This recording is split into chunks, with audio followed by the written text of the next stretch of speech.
Oi, turma, do livro Dois Mundos, Tão Meus, Luiz Sérgio e Irene Pacheco Machado, no capítulo 33, Fim da Peregrinação de Jesus, Operário de Cristo, na última parte. E nós vamos terminar o livro hoje. Gervásio deve ter alguma coisa de bom dentro dele, se teve por companhia espírito de tal escola, comentei com Leôncio. Ela segurou a mão de Gervásio e iniciou uma coletânea de preces. Cessou a tormenta, as ondas entram em repouso, as nuvens se dispersam e fugem as estrelas. O barco descansa sobre o mar sereno. Gervásio, busquemos o Senhor, pois só Ele salva, só Ele conhece o caminho até Deus. Tenhamos fé no Senhor Jesus, só Ele serena o mar da vida. Não se entregue à ociosidade, peçamos ao Senhor que Ele o faça levantar e caminhar em direção à luz da verdade. Quando se calou, o ambiente espiritual era outro, quase não ouvíamos mais as conversas desequilibradas daquela sociedade sem fé. Assim foi o desencarne de Gervásio. Conseguimos levá-lo para uma casa transitória onde fiquei ao seu lado por alguns dias, até que fui informado de que poderia frequentar as aulas da universidade. Lá fui eu ao seu encontro. Notei que meu trabalho estava ficando diferente. Fui buscar informação e soube que outros irmãos se juntariam a mim. Fiquei feliz quando os reencontrei. Era uma nova tarefa que se iniciava, mas sempre queria rever Gervásio e não podia. Só agora no Bosque das Águas apresentou-se a oportunidade. Bem, eis a história de Gervásio concluir. Agora, com imenso carinho, eu olhava para ele como sempre galanteador. Quando me viu, gritou contente: Você? Não me diga que é você. Pediu licença para a garota e correu para me abraçar. Como vai, amigo? Perguntei. Ele respondeu sorrindo. Agora ótimo, mas sofri muito, inconformado, e você bem sabe disso. Não entendi porque você quase não foi me visitar. É que temos uma dívida um para com o outro de vidas pretéritas e graças ao Senhor pude ajudá-lo. Verdade? Por isso eu gosto tanto de você? Abraçamos-nos como dois irmãos que se reencontraram depois de muito tempo separados. Estava louco para conhecer a nova vida de Gervásio, mas ele era só alegria. Até que perguntei da sua babá e ele me respondeu: Luiz, se não fosse ela, eu teria sofrido muito. Senti-me enrolado em fios elétricos que me asfixiavam, à medida que eu desejava voltar para o corpo físico. Era uma sensação muito dolorosa. Eu não sabia como livrar-me dela.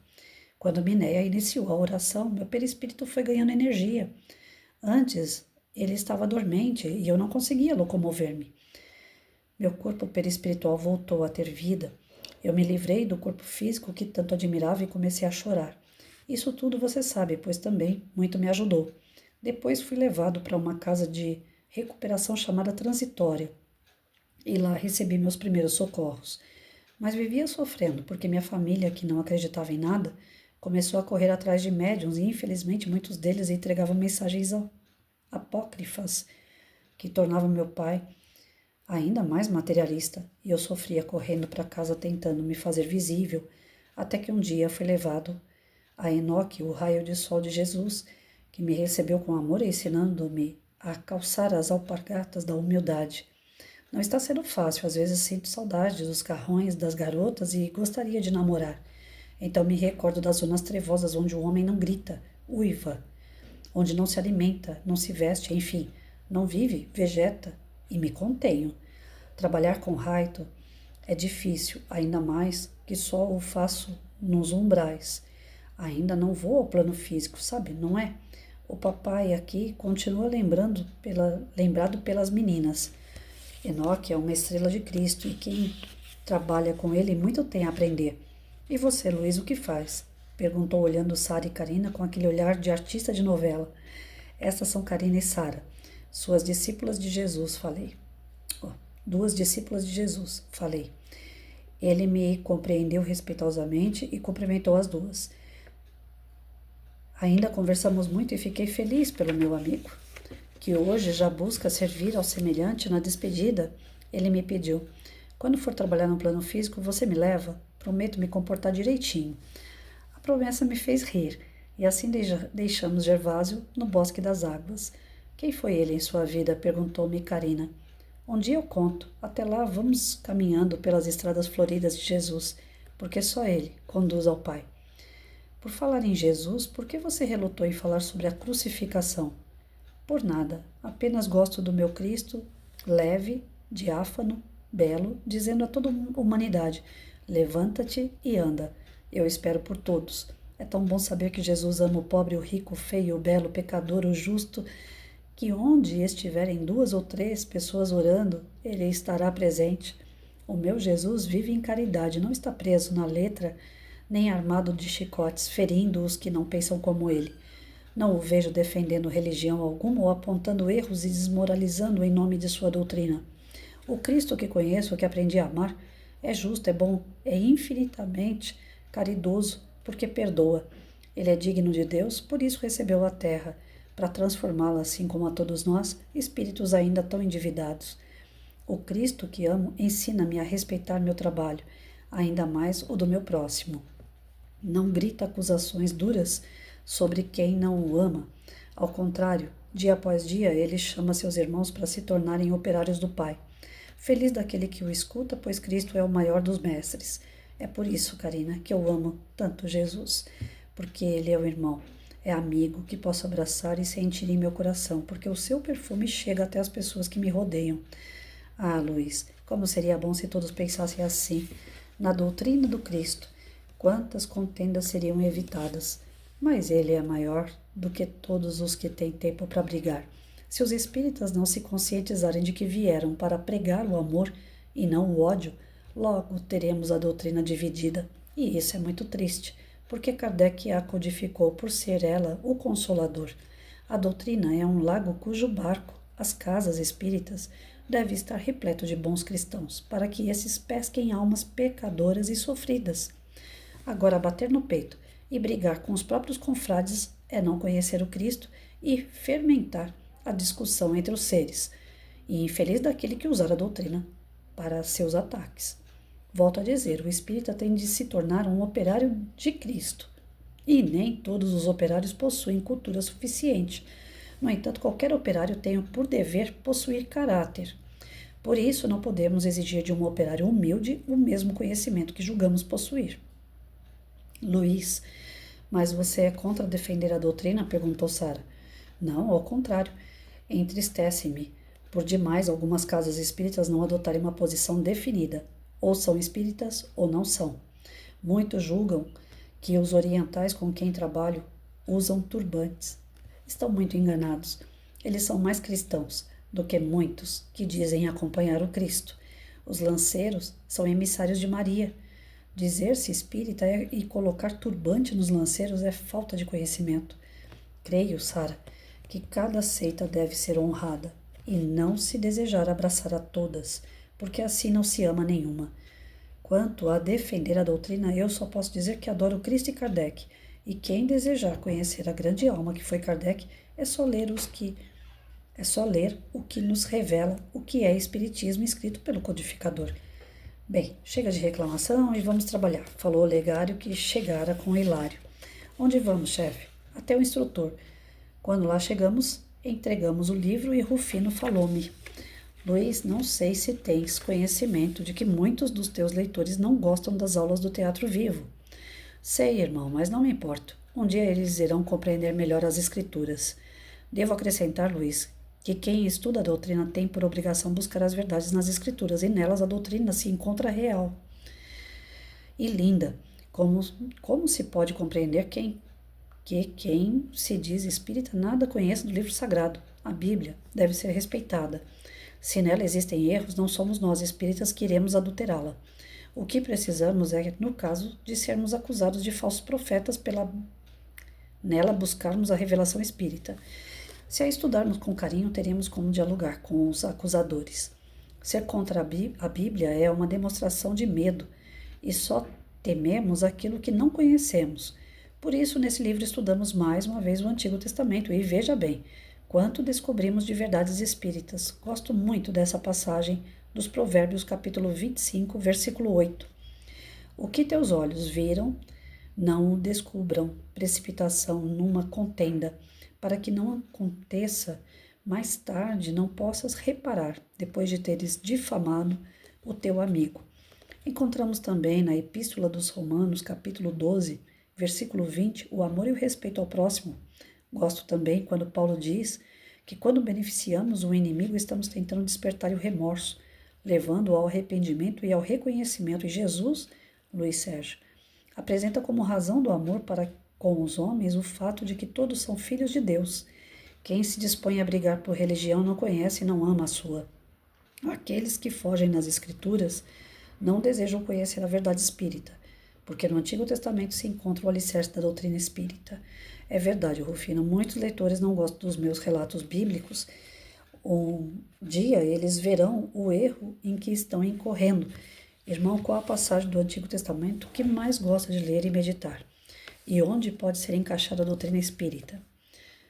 Em muitas e muitas passagens do Antigo e do Novo Testamento. Ficaríamos longo tempo comentando sobre elas, porém aprecio o Salmo 112 e 113. Louvai, servos do Senhor, louvai o nome do Senhor, bendito seja o nome do Senhor agora e sempre, do nascer do sol ao seu ocaso, louvado seja o nome do Senhor. Excelso sobre todas as gentes é o Senhor acima dos céus, eleva-se a sua glória, quem há como o Senhor nosso Deus, que habita nas alturas e baixa os seus olhares para o céu e a terra. Ele levanta do pó o desvalido, e do lixo eleva o indigente, para colocá-lo com os príncipes do seu povo, e faz com que a estéril viva em sua casa, mãe alegre de filhos. Nele, Luiz, se encontra a reencarnação. Só os apegados à letra dão outro sentido a esses lindos versículos. Karina despediu-se. Obrigada, amigo, e que Deus o abençoe.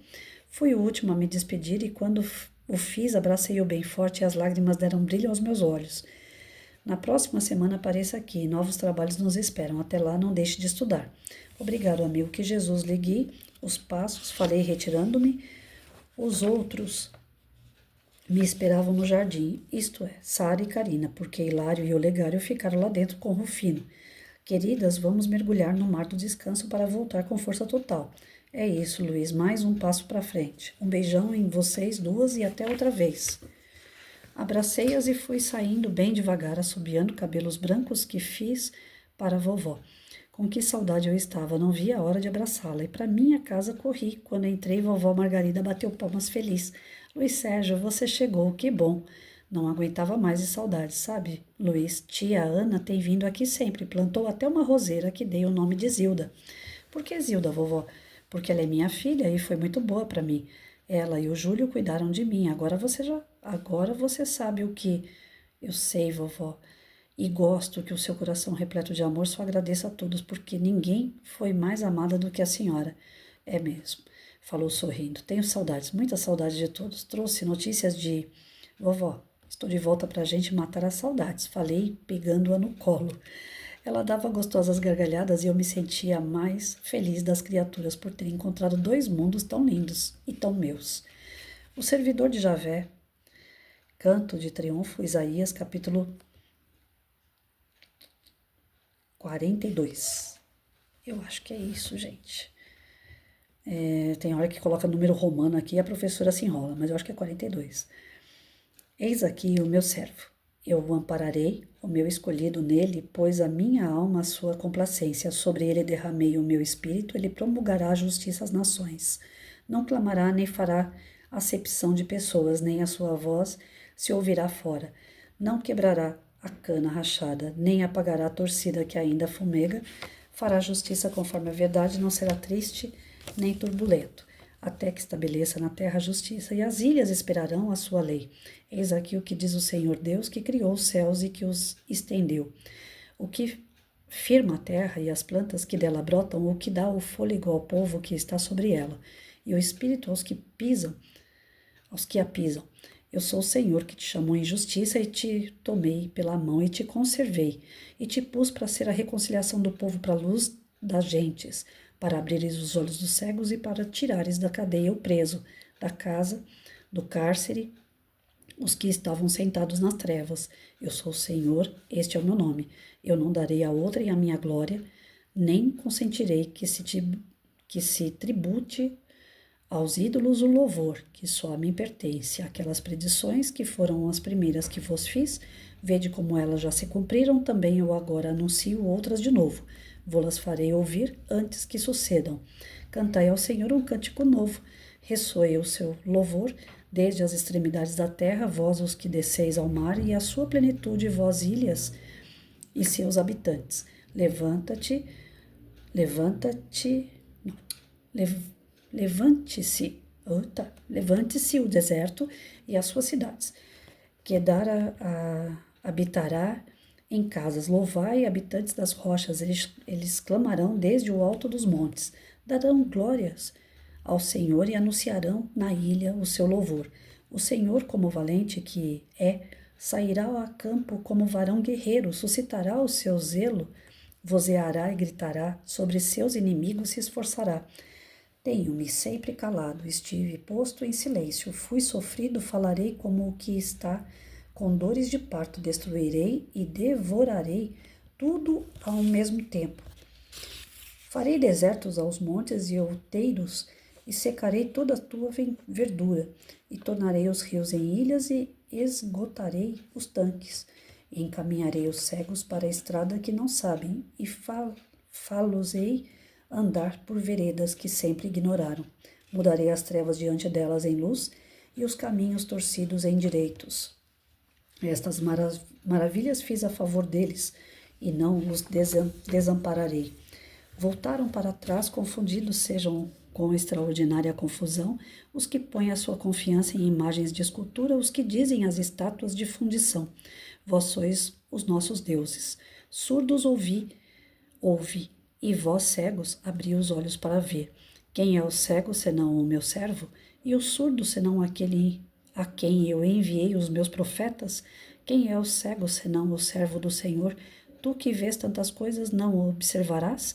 Tu que tens os ouvidos abertos não ouvirás? E o Senhor lhe mostrou boa vontade para santificar, engrandecer e exaltar a sua lei. E este mesmo povo foi saqueado e devastado. Todos foram os laços para os mancebos que têm sido metidos a bom recado nas casas dos cárceres. Eles foram postos em presa, sem haver quem os livre, expostos ao saque, sem que ninguém diga, repõe para ali. Quem há entre vós que ouça isto, que atenda e escute as coisas futuras? Quem entregou Jacó e Israel para a presa aos devastadores?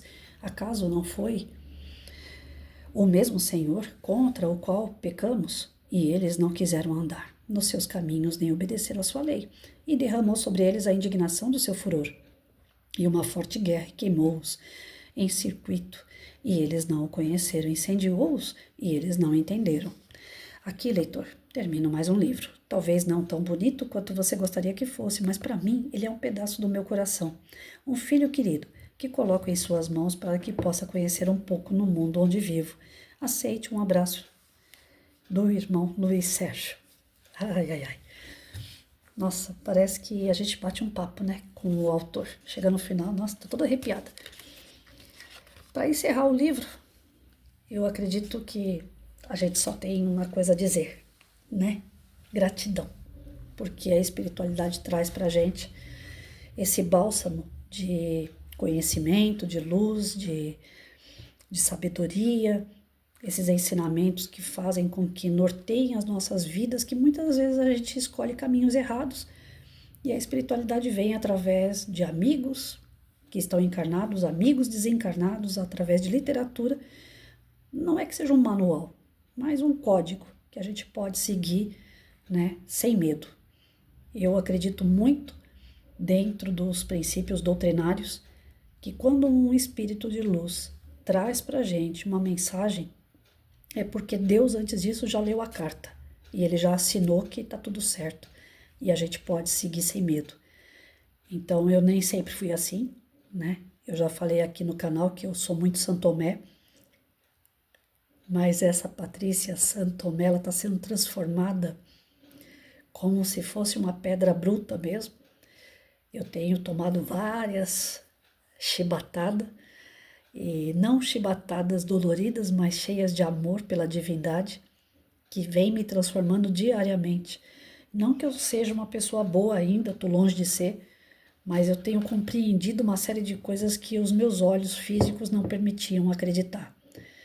e que o meu espírito talvez estava até preparado para receber, mas o materialismo, essa vida corrida que a gente tem de sair para trabalhar, sustentar uma casa, educar um filho, eu, professor, educar alunos, a responsabilidade de dar aquele bom exemplo, de exigir demais dos outros que eles sejam até melhores do que eu, né? Muitas coisas que eu falava para o meu filho, eu falava, não quero que você seja que nem eu, quero que você seja melhor do que eu, a nível do seu desenvolvimento moral, seu desenvolvimento espiritual, seu desenvolvimento financeiro. Então, assim, esse corre-corre nosso, né, para manter uma vida aqui encarnado, faz com que a gente muitas das vezes deixe atrasado o lado espiritual.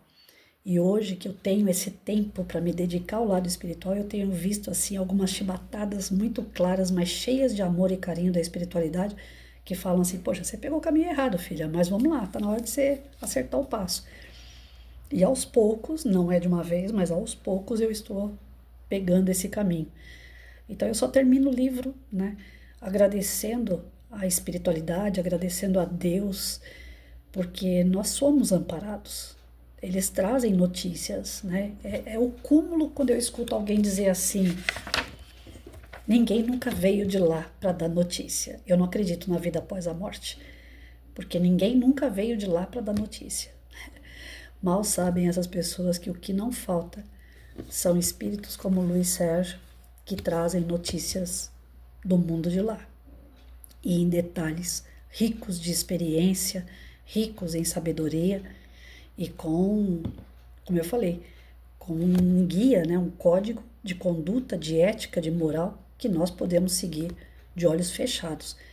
Porque se tem uma coisa, independente da pessoa que está me assistindo, se é espírita ou não, se tem uma coisa que quando a gente lê um livro desse, vai acontecer com a gente, querendo ou não, é uma transformação moral. E se existe uma transformação moral, então é para o bem. E se é para o bem, só pode estar ligado com Deus.